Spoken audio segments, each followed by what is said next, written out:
Well, aloha, you guys. My name is Matt Holton, and I'm streaming live here from Volcano, Hawaii. A little bit about me. I'm born and raised on Maui. My parents live in upcountry Kula, and ever since this disaster hit the island, I've taken a keen interest to do my best to bring awareness about what's happening on Maui, to look into all the unanswered questions that's happening there, as well as an emotional connection. Having my parents were had to be evacuated, and their neighborhood lost many of homes. And the more I learn about this, the more I learn about people that I have known, grown up with, friends, family, who have all been affected by this ongoing, devastating disaster that we don't really have too much in sight for where the bottom is for some of these things. So, all of you, thank you for joining me. Um, I'm a YouTuber, artist. I'm working on becoming an author. And right now, I've taken a lot of effort to try to keep myself up to date on what's happening. And there's a lot that's been happening, good and bad. So, I'll go into some of those things. I've provided links to all the stories that I'm talking about. And if you want to learn more about those things, please read those things. I try to go through the news daily and find things that are valuable, positive, and negative. So make the most of it. I just uploaded a video of the county council meeting that happened yesterday, where a number of individuals voiced their concerns, positive and negative, about the investigation. Fly Girl 517. Yeah, glad to have you here. So check out that video. It's 50 minutes. I couldn't upload everybody's testimony. There's some video editing qualities that weren't that good, but you can really get a sense of the wide range of people living on Maui and their concerns with the investigations that are going on. So, as I always start off, one of the best ways to stay in touch with what's happening on Maui, KPOA has been a source of remedy, a source of healing, as well as a source of information and ways that you can go and help out the people of Maui. So KPOA 93.5, that link is below. Um, yeah, I'm glad you listened to that. There's a wide range of things, man. I teared up on many of those people's testimonies. As you can tell, there's still so much pent up emotion on the what's happening and what is going on. So, and then I also have some links that I always have. The Luna Strong Fund, which is an athletic fund helping students. Lahaina Luna is back in school. They're going to school at another campus, but sports, it keeps going on, and I think it's crucial that we can show our support. They're having T-shirts.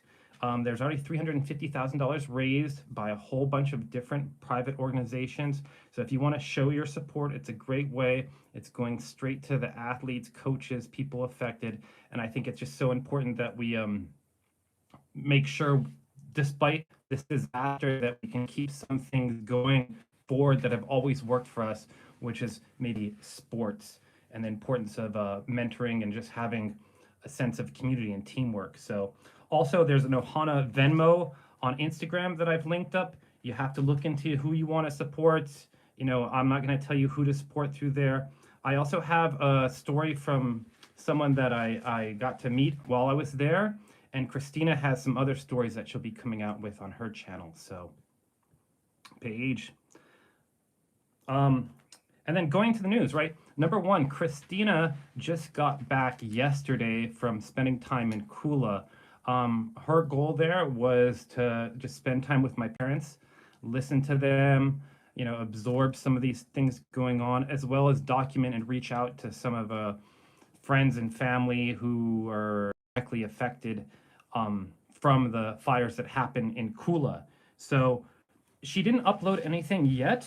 However, she has shown some stuff with me of one of my high school friends who lost a large portion of vehicles, land, structures from upcountry Kula deeply affected. Him and his mom, some of the hardest working people I know, some of the best cooks that I know, and best chefs that I know, as far as Thai cuisine. But she'll be coming out with that story and some other stories.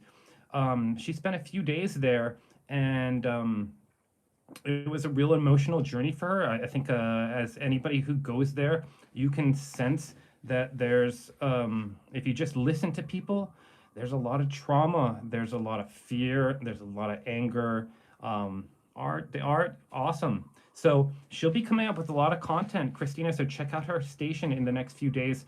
There wasn't much connectivity on Maui, so she wasn't able to upload much. But the things that she showed me of upcountry Kula and my buddy's farm, just oddities, melted aluminum, and a lot of frustration. So, and then I'm sure a lot of you here have been watching Starkey Farmstead from southeastern Louisiana, right? She made a trip all the way out to Maui to investigate what's going on, and kudos to her for taking it on. I wasn't quite sure exactly what she was going to look into or investigate, and I haven't been able to watch all the videos she's uploaded, but I have seen some of her content, and she's shown a sensitivity and a curiosity to the subject matter that I think is very valuable in the conversation. So I have a link to her channel below, and she's there on Maui right now. She went to Jeff Bezos's property in La Perouse, and she also went up to Oprah's, and she's been spending some time with victims there, individuals there, people, survivors there, who have been sharing their stories with her, and she's been doing some outreach of how she can help and support them. So yeah, she's been very respectful along those lines, and I think showing an openness and just a good investigative mind. It's hard for so many of us out here who are just individuals to make sense of what's happening unless you actually talk to some of the people there. We can all come up with our own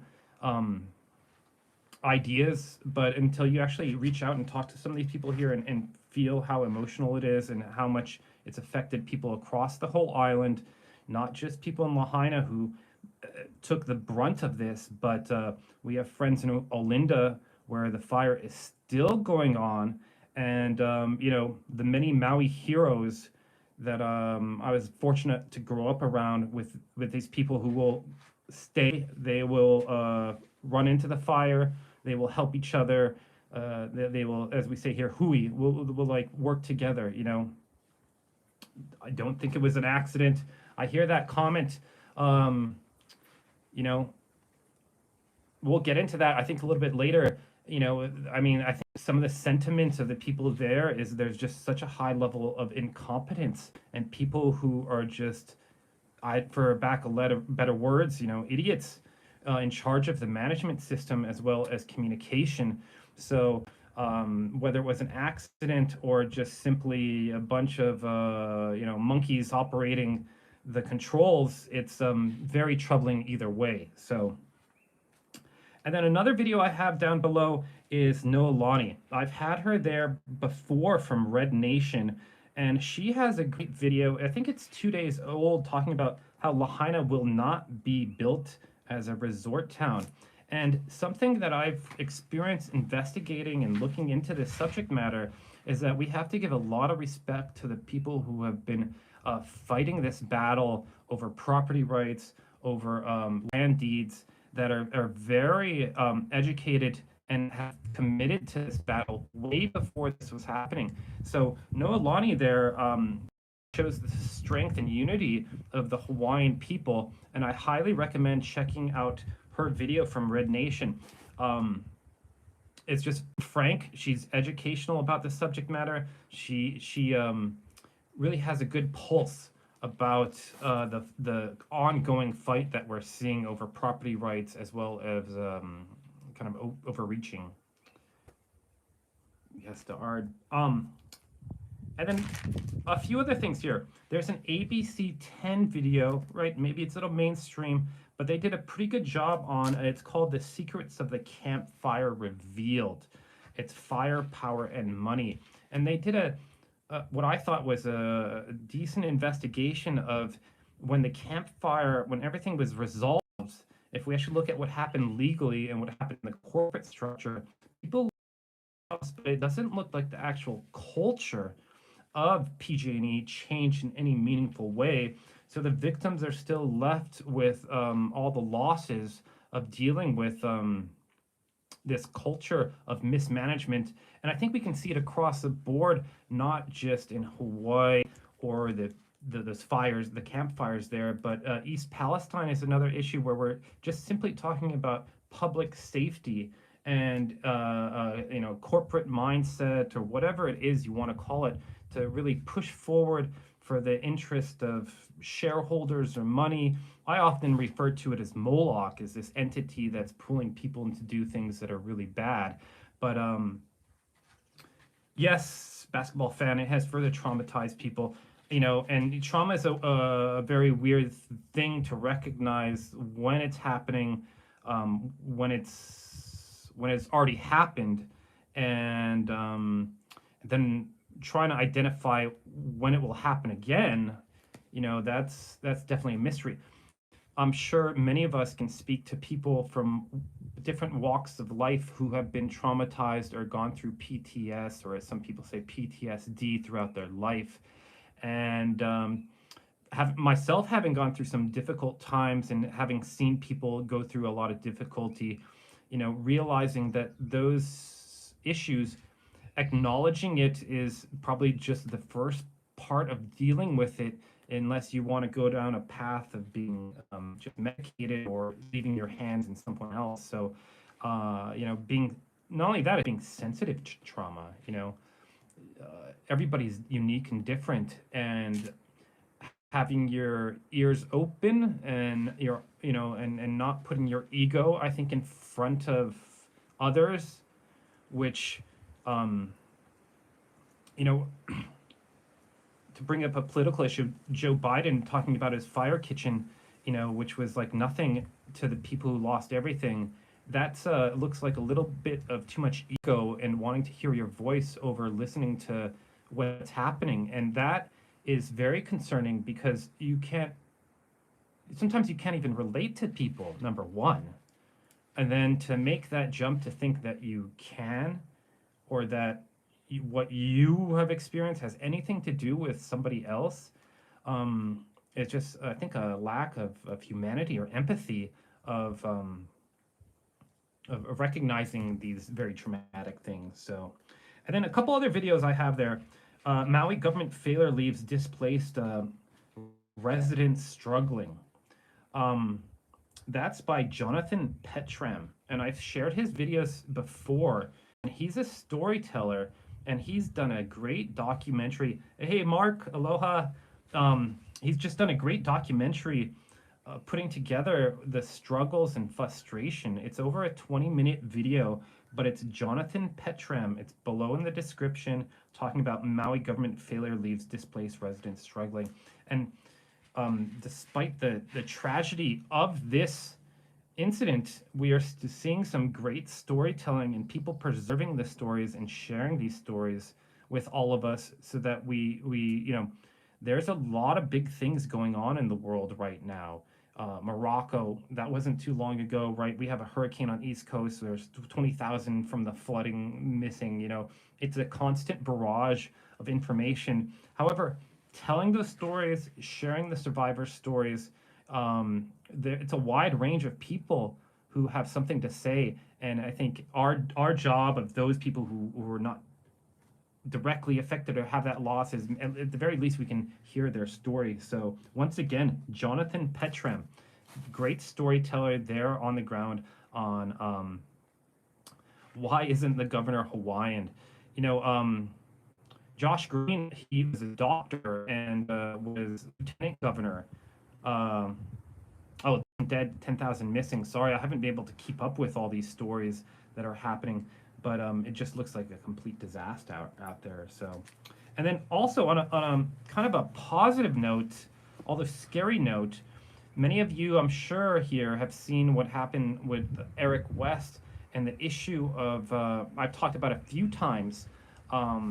Is First Amendment, 14th Amendment issues with being able to photograph or being notified of what these proclamations mean and what's allowable or not. But OMG from New Jersey, James O'Keefe. A big shout out to this guy. He stepped up to bat and came to Maui and sort of pushed the buttons with these police officers. Excuse me, we have got a gust here.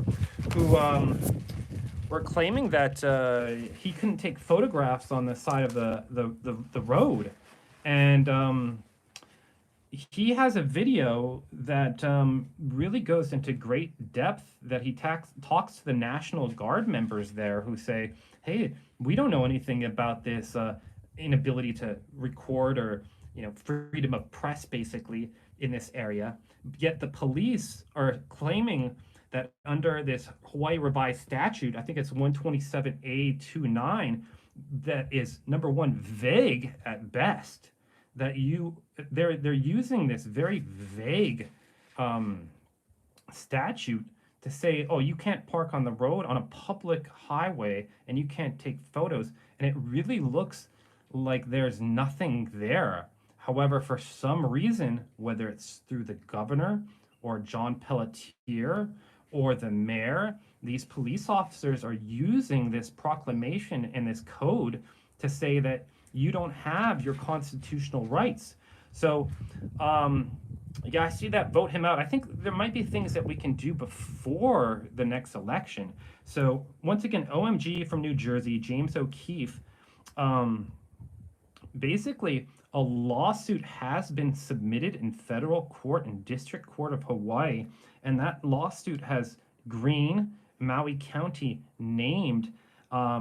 They have a Maui Legal Preservation Fund, and this filed, I believe, yesterday, and it's looking for basically an injunction or stopping of this proclamation, which, number one, doesn't have due process or allowing people to be informed of what is right, not right, and the vagueness of it. In addition, we're looking at Josh Green and his proclamation stepping over First Amendment rights of freedom of press. So, yeah, and so if you go to that link there, I have a link that has the lawsuit that I did read. It's all part of keeping the people confused. It is confusing. I agree. It is a wild maze out there. And how do we navigate it when we have all these technical legal terms in which we have to make sense of? Yeah, I cannot imagine Green as a doctor. It would be kind of scary. I don't know if anybody saw the video I did of Josh Green talking to the press with Joe Rogan as a reaction. And it's kind of shocking showing it to Christina. It was like his lack of empathy, whether he's just preparing for legal defense, he really doesn't seem to have much command of anything than being somewhat of a bully. So, but I'm very interested to see this lawsuit go forward. I'm very happy that it's there. There's ways that you can, yes, that you can support them. Look into it yourself, number one. But I think it's these lawsuits are not going to take the trauma away. And they're not going to bring back things. And we can't, but it at least will, it may have the power to get, or at least stop what Josh Green is doing, these somewhat very questionable and constitutional issues. And, I'm not sure how these people will go forward politically. It's hard to imagine that they will survive another election, but we never know with politics, as we've seen.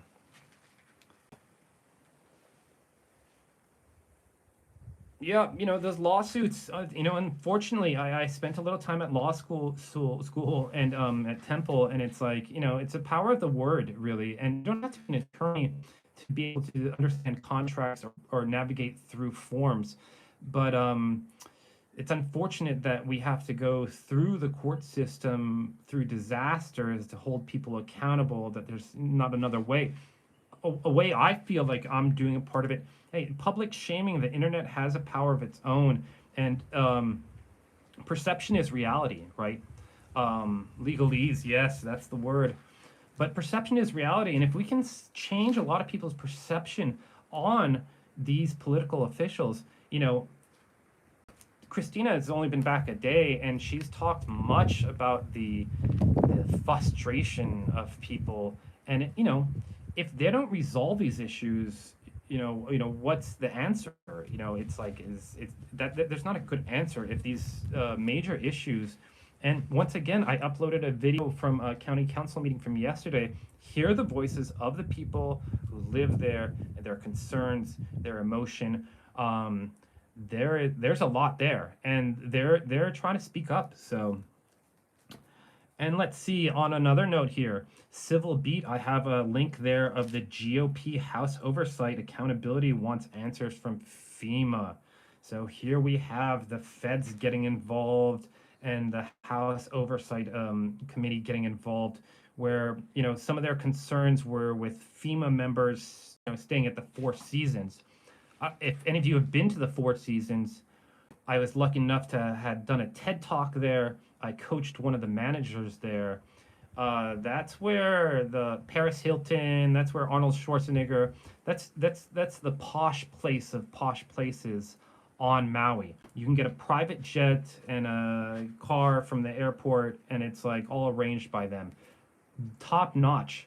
The fact that FEMA was saying there, I don't think they were paying the rate. I think they were paying a government rate while they were staying there. That's what I heard someplace, of like $300 a night. But the Republicans are, smell blood in the water, and they're looking at this as maybe a case to see how poorly managed by a Democratic state this has gone. So, and let's see, what else is going on? Here in Volcano, Kīlauea has been erupting. It's been erupting, we're sort of in a haze of time with what's happening in Maui, but it's been erupting for the last few days. I have a link to the USGS live stream if anybody's interested to see the ongoing eruption. It looks like 3 cinder cones. Yeah, I was a little intimidated talking to a bunch of these people about what I knew about management skills, but nonetheless, nice Sunday afternoon.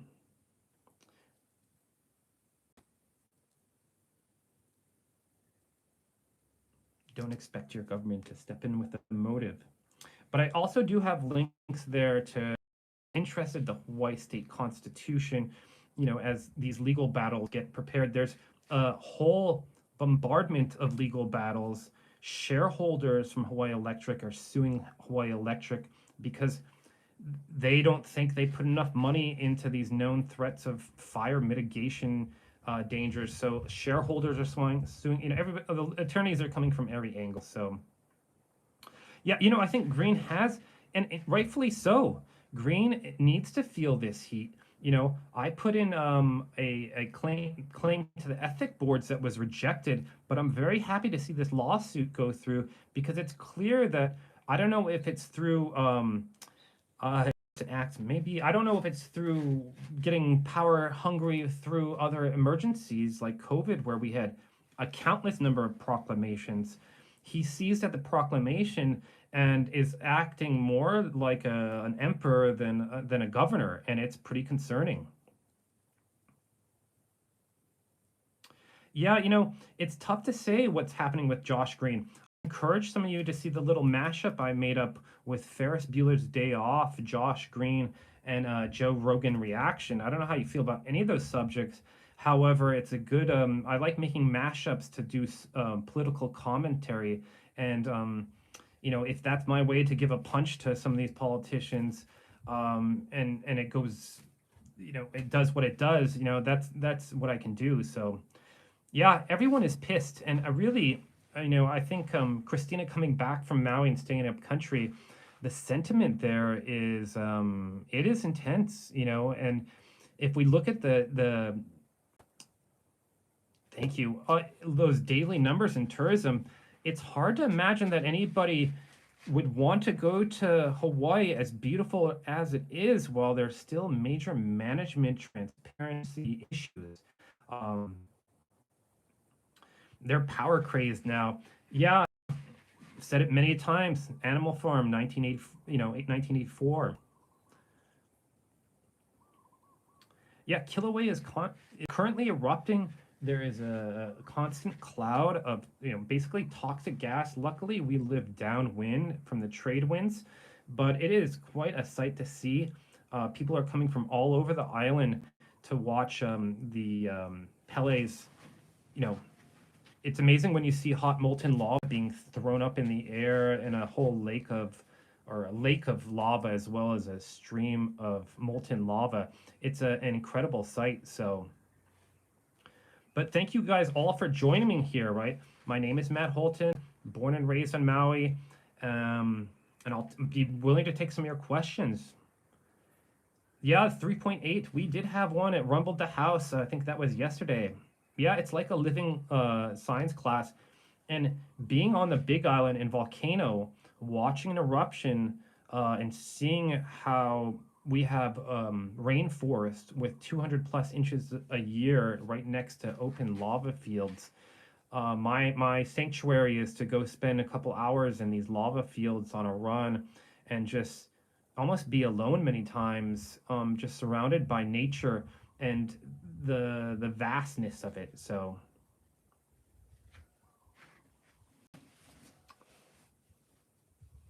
yeah, a lot of fear mongering. It's been really unfortunate, I think, just seeing the lack of transparency, lack of press conferences by the government officials. You know, I really wish is some of these people would realize that stepping down and letting new leadership would come in would be a healing process by this, and that they're just standing in the way of many people's ability to move forward. That these people are still in office, that John Pelletier is still there, given his history. It's just, it says something big about the powers that be and the lack of, I don't know what to say, lack of commitment to the public. So,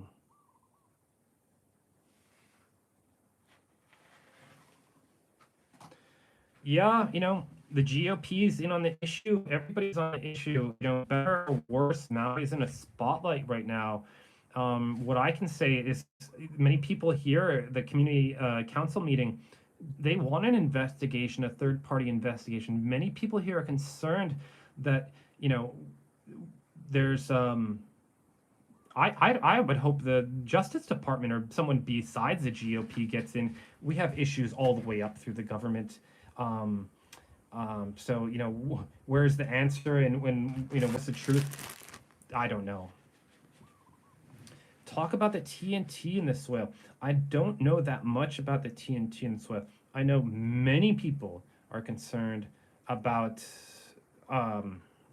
there's people doing their own water and samples. In Kula, where my parents live, which I speak to daily, most of the water advisory has been lifted except for where they have. Yes, that's right, Art. It's benzene that is a major concern. It's in the drinking water. It looks like a lot of Lahaina. They're doing a lot of testing, but even I think in Kula, there was lead in the pipes at fire hydrants. They're doing air quality control testing, but it's even their ability to provide information on these things, individuals have had to sort through the data and build their own Excel sheets, because the way they're giving people data, including my parents, who are pretty well informed of what's going on, it's still confusing of the numbers, what they mean.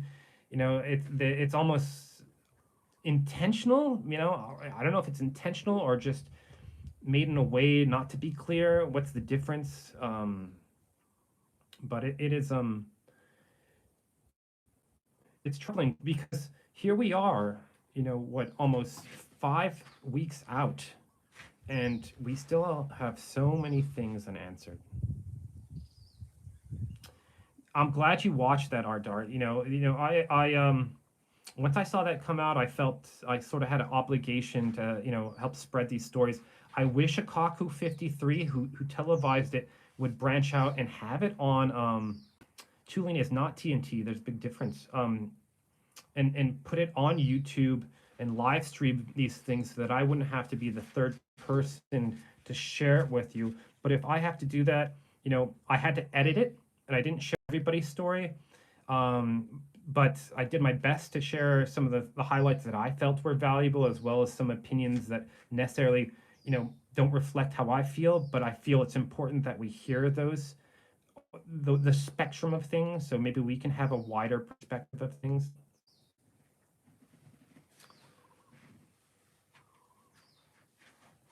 Yeah, I'll have to look into that TNT. I don't. The tooling is the glue. When I first heard about the glue meditation, the truth is here. On that county council meeting, one of the first guys who is a Hawaiian healer, he brought up such a great point of, what, let's work on just breathing and slowing down so that we make better decisions. And that form of mindfulness and meditation is, I think, important for all of us. Yeah, as you were saying there, yeah, Starkey on the ground there, out in La Perouse, out in Oprah's home, showing us all what's happening. Yeah, what are they covering the ground with? That came out of nowhere. I had never heard of anything like that until Lahaina. Maybe it's existed in other places, but a pink glue-like toxic so that nothing goes anywhere, that they can peel up. The cultural sensitivity, or I don't know if we should be spraying glue on like that on these. I don't know.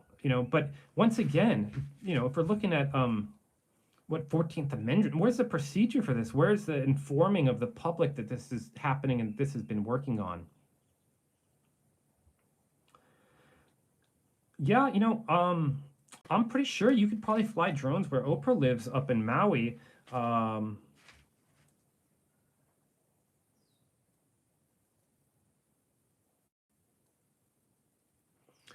Unfortunately, when we talk about these toxic elements and what happened in Lahaina or what's in the water, it's not just the fires that are toxifying the world we live in. We all have a part in this disaster. We got to do better to take care of the planet we live on. You know,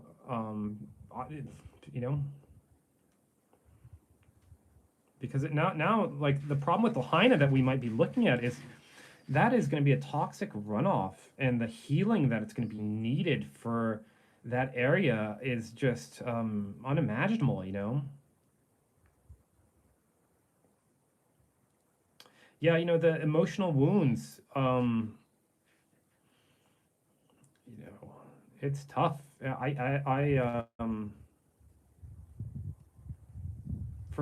For me, it's been an emotional roller coaster to see all these people. Some people I haven't seen in years. When I left the island 3 years ago, we live off grid here on the Big Island, and to see people from all walks of life that I've known growing up there on Maui on the national news, or their faces. My parents' mail delivery lady was interviewed, and they said she was from Lahaina, and of course they missed up everything of labeling it. But to see so many faces that I'm familiar with affected in so many different ways has been has been quite a challenge. Yet I have friends who from high school who work for Josh Green, and are directly, I mean, not Josh Green, I'm sorry, Mayor Bisson, and I can only speak highly of him, yet I don't know, I can't speak very highly of Bisson. So Maui's a tight-knit community. If you've lived there, you've grown up there, people in all sorts of places. Yeah, it's really important to see through that BS. It's like, how can we make sense of they don't teach us this world when we grow up in high school or take politics. We learn about these things of corruption and mismanagement through these disasters, and it's an awful way to learn. It um it's an awful way to keep people accountable. And I think one of the biggest problems on Maui is so much money comes in through tourism, and there's such a huge base of the tourism industry that's serves so many people who love to come to Hawaii and Maui, but also are the working class of Maui. And um, to see that drop out and have just no money, the numbers that I've seen is like what 10 million a day is not coming into Hawaii. That's a vague number, but the visitor numbers indicate that they're not in any kind of place to be economically sustainable. So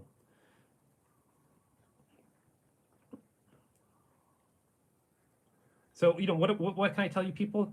You know, Please read some of those stories in the links I have below. Stay informed.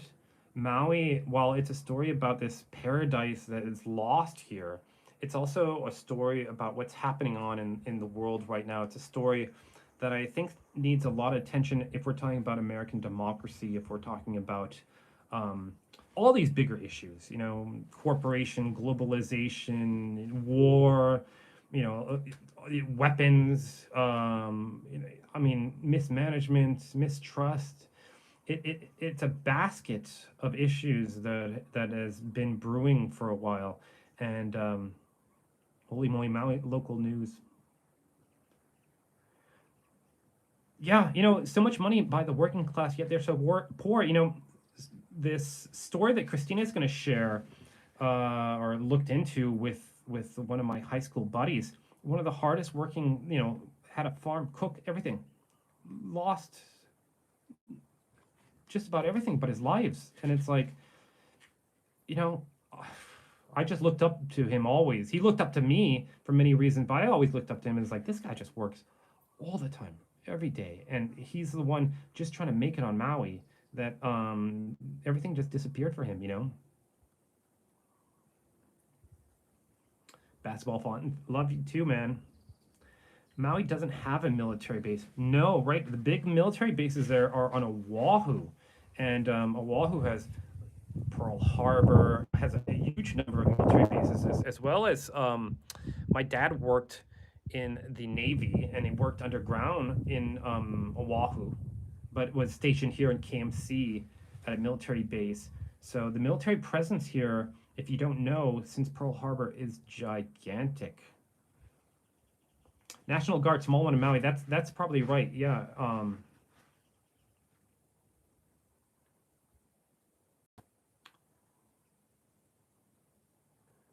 Thank you. But there is a laser site on Maui.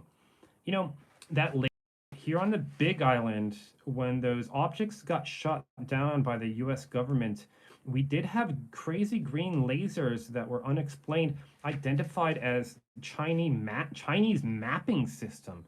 So, right, there's major telescopes and surveying our sky in Hawaii because of how clear the skies are. Haleakala has a number of observatories, as well as a technology park there that has a whole bunch of contractors for DoD.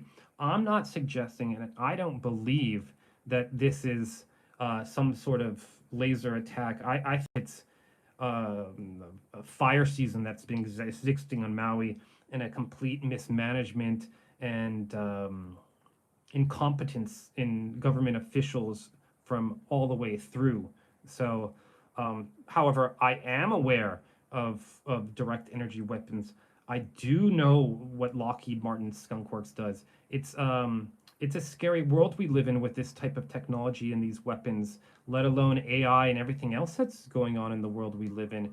And making sense of what's happening, information and data, in the absence of our government providing clear information, that just adds more and more to this pot of whatever is going on. So, and not a natural fire. I hear those things. You know, I would like to remain as open as possible, you know, especially when we are not allowed into these areas and we don't have a lot of information and our government is being completely secret, like they're hiding something. Um, but, you know, all I can say is I don't have, I'm not going to claim to have answers. I'll be open to the odd weirdness of our universe or or world, or, you know, and how, you know, poorly actors can be in malicious situations when they have power, you know. Yeah, you know, I've looked into that. The grass fires don't meddle next to, and you know, Casino will have some content showing some very weird anomalies, but not my proudest moment. Christina and I were involved, and I'll have to share it with you on another stream. A jeep catching fire, and we basically got high centered in Lanai, and I tried to rock the jeep, and the exhaust caught the grass on fire. So there was no actually fire, but once that grass caught on fire, that vehicle, it was minutes before the tires were blowing. There was maybe a 20-mile-an-hour wind. It was scary because once the paint caught on fire, once the wind was blowing, once the tires were blowing, once the upholstery was going, it was just, I was just afraid the gas tank was going to blow up and it would be a whole nother disaster. Awful day. They just took, we got picked up by the police and they took us straight to the harbor, and that was our end of the Lanai trip. So, but I will give it to, I know, I there are weird anomalies with this fire, you know. I drove through areas where, you know, not seeing leaves burnt, you know, I'm scratching my head. So, um, I'm not going to claim that I know everything. All I know is this is odd, it's mismanaged. We have a lack of transparency, we have a lack of information, and people on Maui and people in the world are pushing harder and harder so that we can, you know, come to some, you know, because I think without going too deep into these other issues, right, we always have to take a step back and realize that there's people, families, individuals, emotions tied to all of this. And as much as we want to project being sensitive to them is a fine line, and something that I'm trying to practice, and, you know, trying to at least be open to relating to people with experiences that are just unimaginable in anything that I've experienced in my life. So, but thank you guys for joining me here. You know, give me a thumbs up if you like this content, if you enjoy what I'm doing. I'm a YouTuber, I'm an artist, you know, yeah, I'm reading some of these comments. I'm, you know, trying to be open to a conversation we can have with this, and also do my part in keeping this story going forward, as there's constant information coming out, yet in a world which moves so quickly, you know, I really cannot forget about my ties to the island, or yeah, we can't look the other way, you know, because whatever's happening, we need to make sure that we're educated and aware what's happening, as well as those in charge, you know.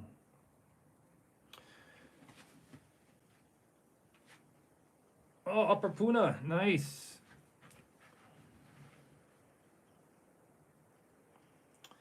Be honest and stand for the truth, you know, well put. As although, you know, gosh, making sense of the truth, since I don't know when we're like sort of in a post-truth era, that you know, sometimes we can't find it in the places where you'd like to growing up, you know. I don't know, I'm listening to what we call now mainstream media. I don't you know, I find almost all my content from individuals doing individual reporting, and maybe that's not the best way. Maui was attacked. Boy, it sure seems like that, you know, and it sure feels like that. And the people of Lahaina specifically, I think, feel that way, you know. By whom? I'm not sure, but that sentiment, you know. South Glenwood. Yeah, Pearl Harbor, that brings up a very interesting. My grandparents lived on Oahu and experienced Pearl Harbor. And one of the books that I'm working on, which is Treasuries, Memories in Paradise, I go into what happened during Pearl Harbor as my grandpa rushed with his family to, pull bodies out of there, and how, the island was completely caught off guard, but the sense of unity there was, I think, very different. But right, Pearl Harbor, they shut down the airports here, and there, we didn't have the military that we have today, but there was no inter-island travel. It was everybody's hands on deck, but a very different time. But the trauma, talking to my grandma in her 90s, I asked her about Pearl Harbor, and it just brought tears to her eyes. She talked about the bodies that she saw.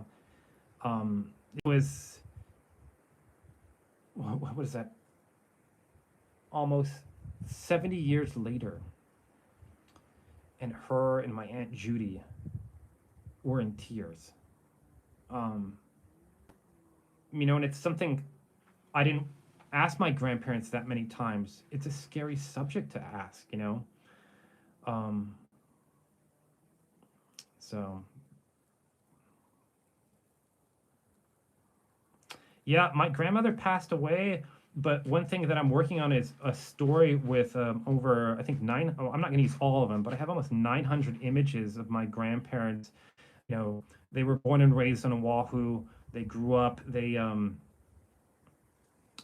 got married right after Pearl Harbor, and experienced all the benefits of living a prosperous, hardworking life, and instilled in me a bunch of, sort of my moral compass. And I'm so grateful for them to have spent so much time with them. That they were just hardworking, not perfect, but hardworking storytellers. That my grandfather was a public servant. He was tax director of Hawaii, and he loved taxes. But if you wanted anybody, he would help anybody in the neighborhood. He would help anybody anywhere. He just helped, and that sense of community and helping your neighbor, I hope that hasn't gone. Yeah, no water. It's still amazing that still the community is at the core of what's happening.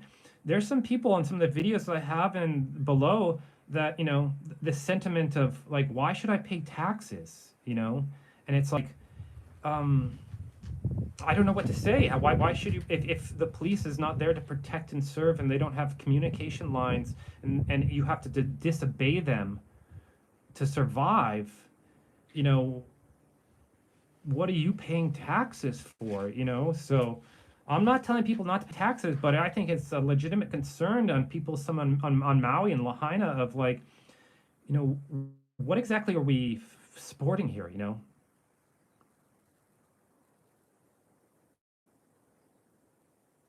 Yeah, that's great. It feels like taxation without representation. Well put. Yeah, that's a poor investment on your return. Whew, that's a negative investment on your return, especially if we're talking about lost lives and the amount of property damage, which is right upwards of 6 billion lives. Those are priceless. So, not good. Yeah, Josh Green, mysterious character. If you look back into his past a little bit, when he was running for lieutenant governor, he looked like a completely different person.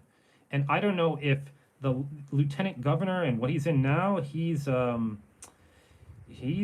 looking worn.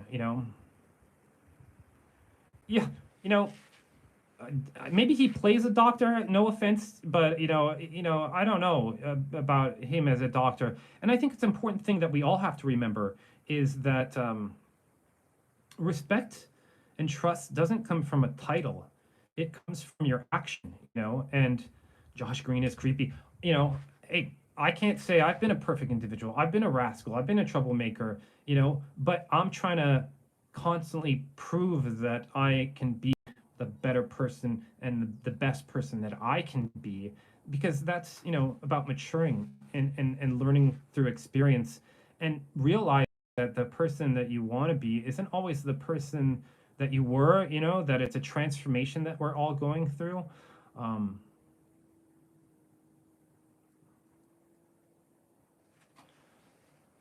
but yeah, I'd be willing to take any more questions or concerns people have, Um,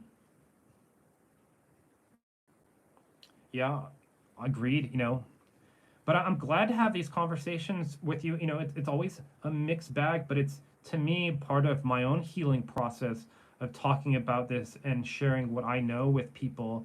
And, if that's my little pebble to throw in the pond and it creates a ripple and it resonates with someone. I was been a coach for most of my life, and coaching, I often realize, is not about necessarily changing anyone. It's just about having a positive influence, and maybe that little push of positivity will have a greater outcome, and maybe I don't know what it will come, but it's the belief that pushing things forward in a positive way and being a positive force has its own momentum.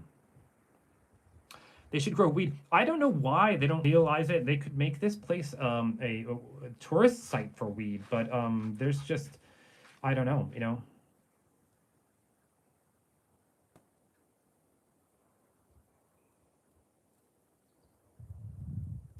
Yeah. Yeah, getting reports from individuals doesn't give the whole picture, it doesn't.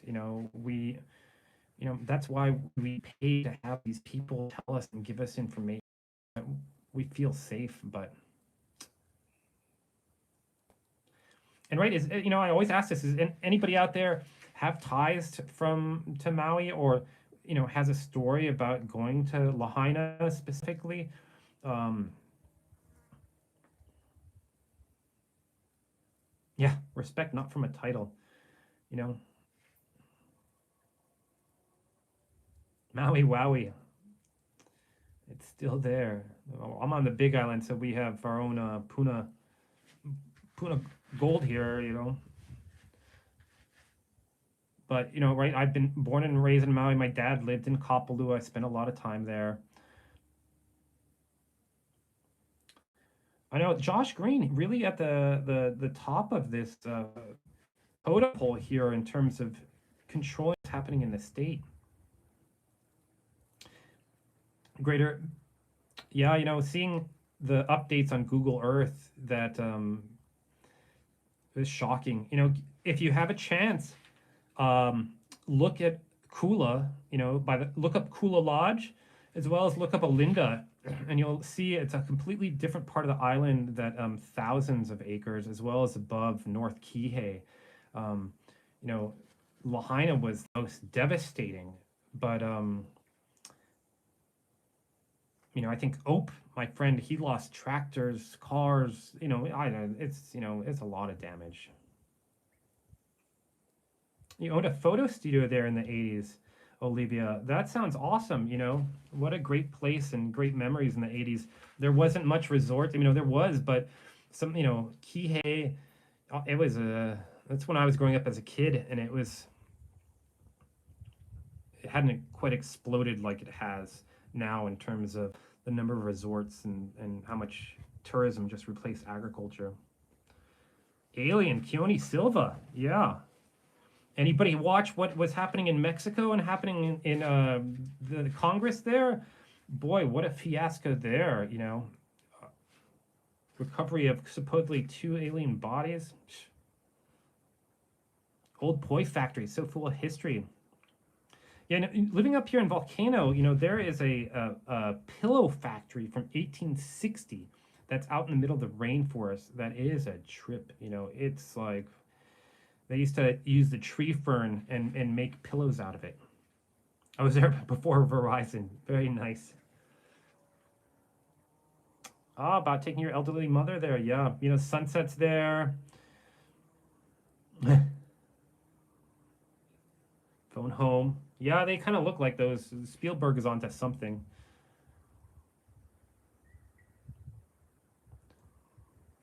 watch the propaganda that would distract you from the truth. Yeah, isn't that part of the human experience?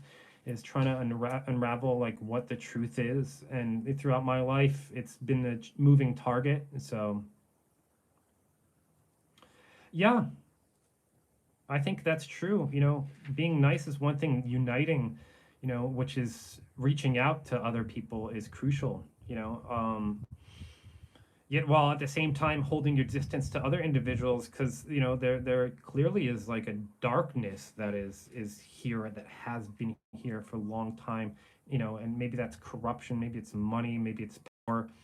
you know um I'm a philosophy student and a political science student from University of Oregon, and I studied Nietzsche quite extensively, and I'm always brought back to those issues of the will to power, or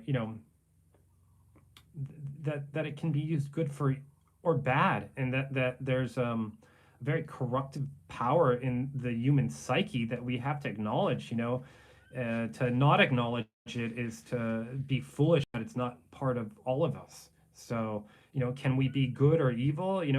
We're all human, we're all related, we're all on this planet together. What do we want to decide to do? What do we want to manifest?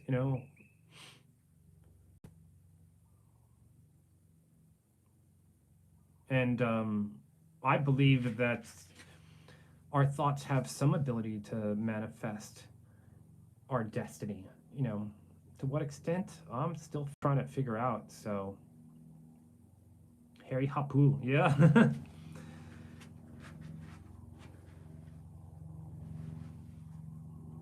And you said you've known, you used to see my Uncle Dietrich up here in the park. We might have a special guest here, the one and only, our kitty cat Ash. Will she say hello? Hey Ash. She's a pretty kitty. She's from Kula. Our other cat Billy um, kind of stole her from her mom when she was about a week old, and she moved out here to Volcano with us, and she loves it here in the jungle. We named her Ash. She was we found her, or we got her when Leilani Estates was erupting in 2018, and no, she just looks like Ash, so we thought that'd be a good name for her. But she's a sweet kitty that she sleeps under the sheets with us sometimes, so she keeps us nice and warm. Yeah, she's a mix. She had to ride on the plane from Maui to here. I'll probably let her go though. So, but she makes a special appearance every once in a while.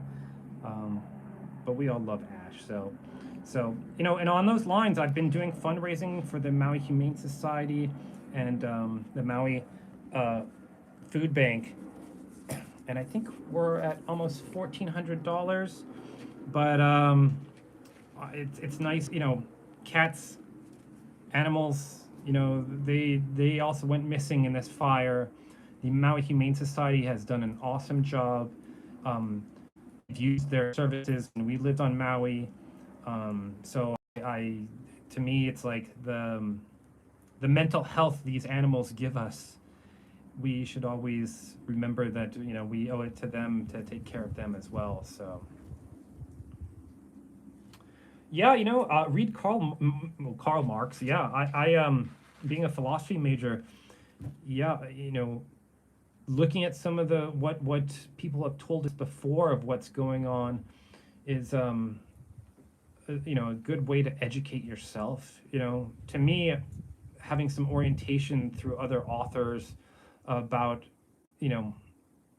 what we're experiencing, is it humbling? It's reflective, but it's also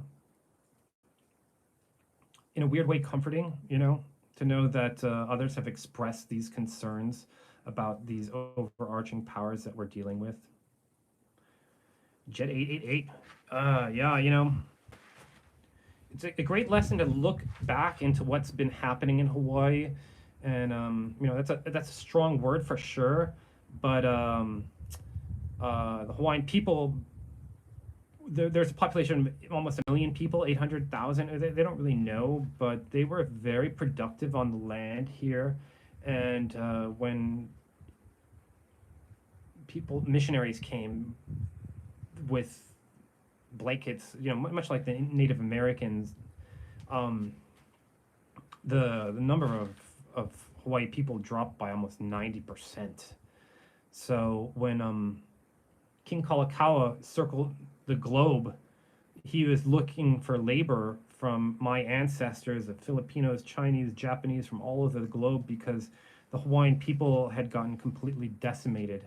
And not only the Hawaiian people, but their culture and their language, they were looked down at. So keeping that culture and language alive was, an underground difficult project that has resurfaced. And places like Kamehameha schools, they teach. There's many people speak Hawaiian now. The language is resurfacing. Fern Forest. Yeah, being in between kindness and evil. Yeah, yeah, acknowledging both, but also realizing that we are a bridge to which portion we want to be, and listen to what side of the mind we want to listen to. Yeah. Oh, you got to watch some of those Edison videos, right? If anybody's interested, Thomas Edison came to Hawaii in the right over the turn of the century and was good friends with Kalakaua, and he did great documentary of old Hawaii, and I believe it's on YouTube. I'll have to pull it up for another stream, but Edison brought electricity to Hawaii. Was Kalakaua and him became friends, I think, when he went to visit in New York. But he's got some amazing footage. I think he said 1906 and 1920s. Yeah, Marie Little. Yeah, there was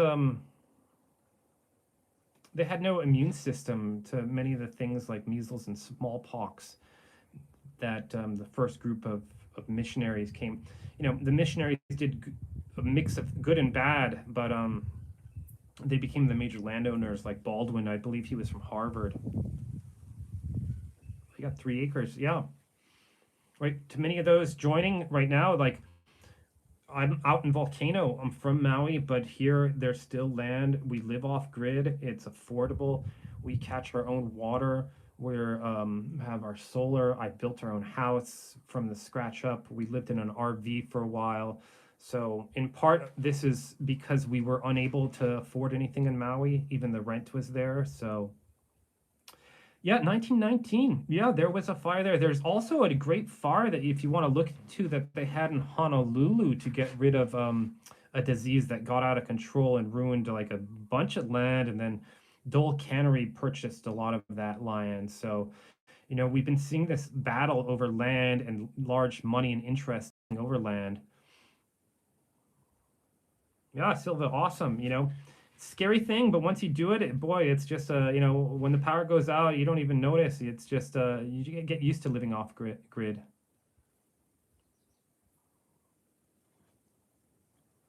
Yeah, 1919. Yeah, the smart cities, which I didn't know anything about that as a term or anything until this happened. So once again, through these disasters, we learn about these things that have been happening, for a while. Yeah, that 1919 was bad.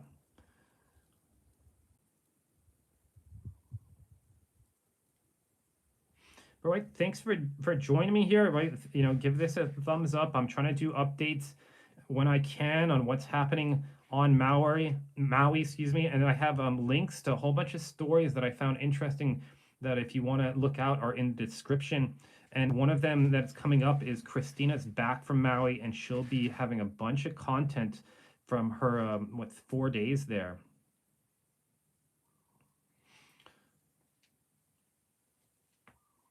And if anybody is interested, right, on artist, a YouTuber, I think I have over 1,100 videos, most of them on Maui.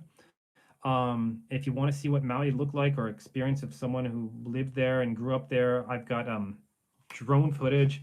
One of the crazier things I ever did is I went out to Peahi Jaws on my boogie board when it was about 20 to 30 foot surf, and I thought I was going to die, but somehow I survived. I didn't catch a wave, but I learned probably more in that hour out in that ocean than I had learned at any other point in my life.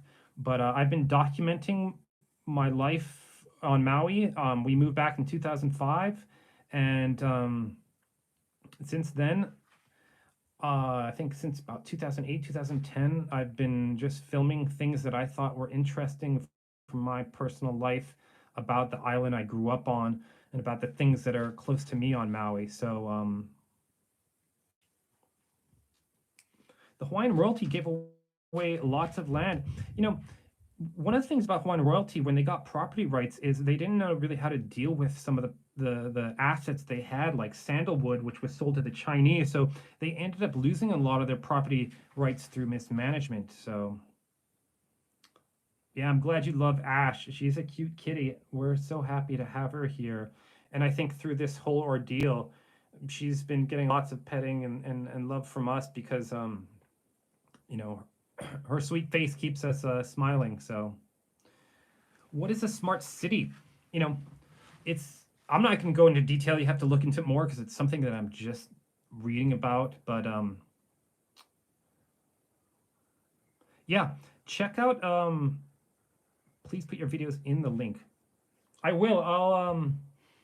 There's so many of them, but maybe I'll try to highlight one of them. I have some great 4K drone footage of droning just different spots of the island, but there's a little bit of everything on Maui there, you know, from runs to hikes.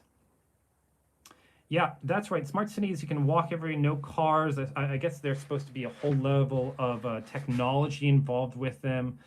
Um, I don't know. Electric cars, yeah.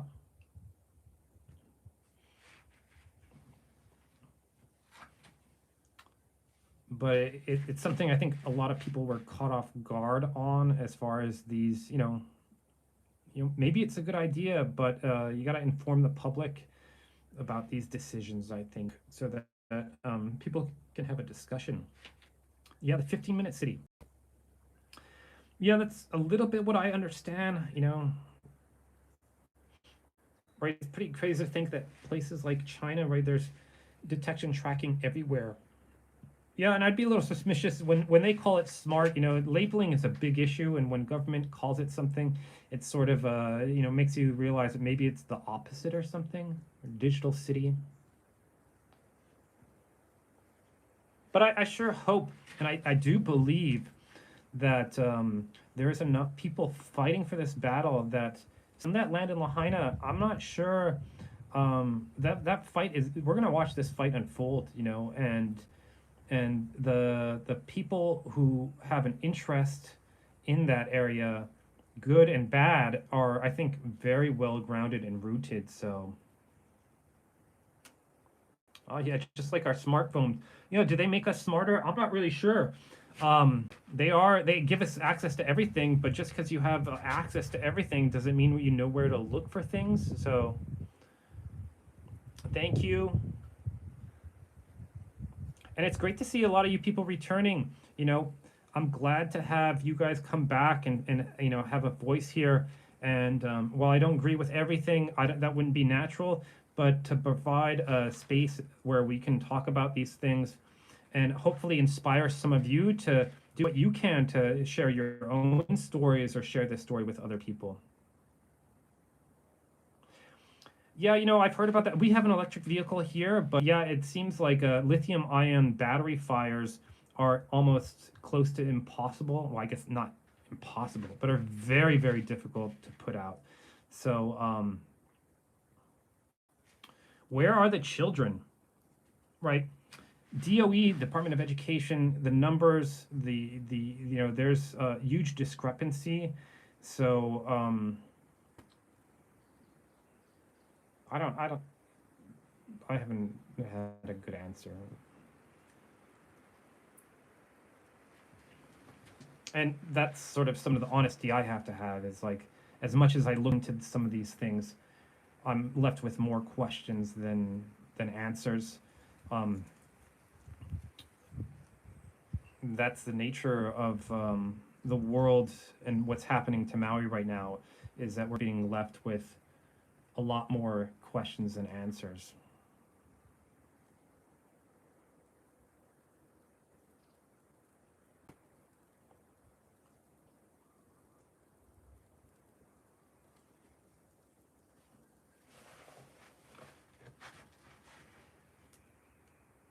But yeah, yes, thanks for joining me. Share this. Get out, do your own investigation. Share it with people. Um, I think we have to rely on our own research and data. Maui News, Maui Now. I don't. They seem to have dropped the ball in any investigative reporting that needs to go on. It is nice to see some of these YouTubers like who is it, OMG, James O'Keefe show up and sort of push the limits of like what are we talking about here in terms of constitutional rights that are being overreached or like ignored. We can't stop the future from arriving. Yeah, boy, isn't that true?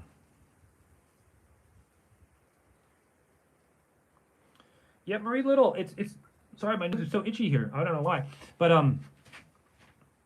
the government's just done a really awful job on communicating throughout this, and they continue to do this. And I don't know if they're just completely afraid of the criminal lawsuits and negligence that they are dealing with, but their their oath to public safety and security seem to providing information is as uncomfortable and unsettling as it is the best way to move forward with any tragedy.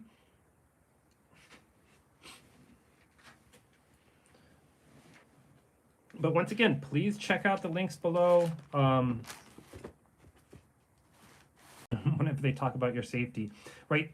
Something that's resonated in my mind is a lot of people who survived. People are talking about the survivors there. The people who disobeyed orders from the police were the ones who got out. And is that the state we're at right now? Unfortunately, that's what it looks like there. Rather be in Maui. I don't know if I agree with that. I think there's just a lot of incompetence, and that's about as scary as anything else, right? Imagine coming to realize that you're in a plane and you got a 10-year-old as your pilot, and he doesn't know what you're doing. Is that malicious? I don't know. But is it a bad analogy? Probably. But it's as if we have kids running emergency management, and we have these people who, through nepotism and through whatever, through government, have worked their way up but appear completely incompetent in natural disasters. Not only that, of communicating after it. So either way, there's big concern, and I think we all have to just make sure that more and more light is being shined on this. We do see Josh Green back, but I don't know. I don't think until there's real pressure or people are forced to resign. But I'm hoping there's a pathway forward where people like Bisson and John Pelletier will not have the space to keep going. It's pretty much ridiculous and just angering, I think, a lot of people who don't even live on Maui. Yeah, lawyers say to say nothing. And maybe that'll be their forcing of resignment is when they're at a point and they're cornered in litigation that they have to resign. But that's unfortunate because that's not leadership. We're looking for leadership now more than ever. And when nobody's rising up to this battle in the state, in the county, everybody's hiding behind things. And I don't think it's going to leave anybody with a good taste in their mouth. So yeah, everything you can say. Yeah, that's true. I think with what they're saying, and we live in this litigious society, but We need leadership because I think Maui is going to just constantly struggle until these people are held accountable and we have some leadership, whether it's from higher up. And, the feds are getting involved now, so hands are going to be tied here pretty soon, and maybe that's for better, maybe it's for worse, but that looks like the path that we're going down on here. Yeah, thank you. I'll be taking off here for a second, and thank you guys for just engaging in this and sharing this. It means a lot to me. I wish my YouTube channel was about all the positive, nice things in Hawaii, which is a big portion of my channel. But this is where we are right now. So if I can do my part in sharing this information, I will. So. But it means a lot to me to have you guys here. And I thank you guys because, right, without you guys here engaging in this conversation, asking questions, having a conversation, that's the time and space that I'm making. And I hope to do more of it. I'm really looking forward to maybe having a live stream with Cristina. That might not be till Monday or Tuesday because she's working until Sunday. So thank you. But I think it'd be great to have Cristina on here, having just come back from Maui, having been on an emotional roller coaster ride, having talked to a bunch of people that she expected to see, a bunch of people she didn't expect to see. But, this is an important time and right now, and that's what we're doing. So,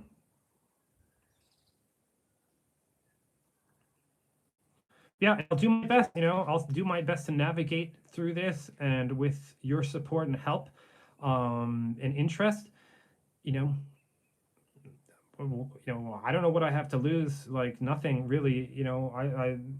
I'm just fine where I'm at and what I'm doing, and I'm just gonna keep going forward, and it's gonna take me where I'm at right now, and I'm appreciative for everything that's gotten me to the point that I am. Part of the stories that I'm writing about are a sort of a look back of how did I get to be here, and why am I the person that I am today. I have some of these stories done. I'm getting the final notes. I'd love to share them with you guys and hear your feedback. So, but until later, you guys take care of each other, right? Give each other a hug, right? If you want to share aloha, spread aloha. That's just like, hey, listen, give someone a hug. Um, you know, just be nice, and it can be infectious, and you know, be nice to those who are being nice to you, and then avoid those who are just not, and we'll just go forward. We'll go forward this and keep sharing information, keep telling people stories. Enjoy the links below. Enjoy what I've done, and you guys take care. Love you all.